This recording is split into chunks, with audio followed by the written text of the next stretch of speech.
Yukbo, among dakong pagtahon sa Dios nga makagagahom, nga nagbuhat sa langit ug sa yuta.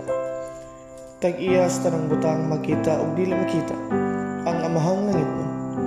Ug siyang bugtong anak nga si Jesus Kristo ang nagpalansang sa krus alang sa kapasayloan sa mga sala. Ug sa Dios Espiritu Santo ang Espiritu sa kamatuoran nga mao si Monsignor Camilo Sigil Sr. ang Alpha o Omega. Uban sa tanang mga balaan, sa mga kirubenes o serapines, o sa mga manunda o sa mga kalam.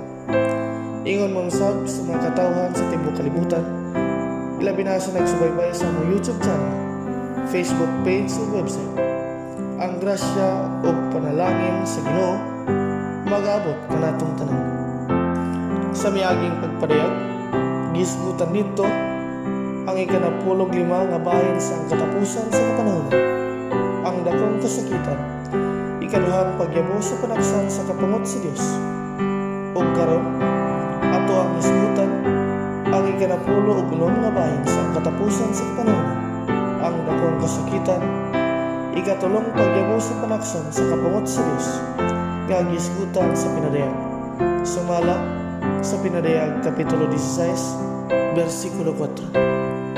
Nga nagayon dinhi ang ikatulong manulunda miyabo sa iyang panaksan ngadto sa suba ug sa mga tuburan sa tubig ug kini sila nangahimong dugo. Sa pagyabo sa katulong panaksan, diha kini giyabo sa mga suba ug tuburan sa mga tubig ug kini nahimong dugo.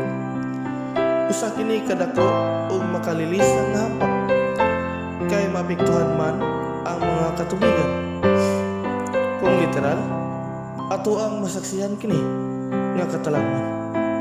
O kay mahimo mang dugo sa ato pa dili na mainom ang tubig.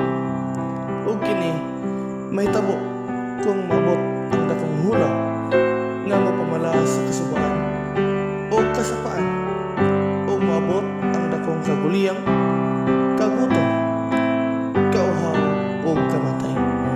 Apan kung sambingay ang katubigan nagkahulugan sa maayong balita. Sumala sa Proverbio kapitulo 25 versikulo 25. Nga nagayon dinhi ingon sa bugnaw nga katubigan alang sa giuhaw nga kalag. Mauman ang maayong balita nga gikan sa halayong yuta. Moabot ang panahon nga uhaw na ang tao sa maayong balita. Tungod kay musanay naman ang kadautan.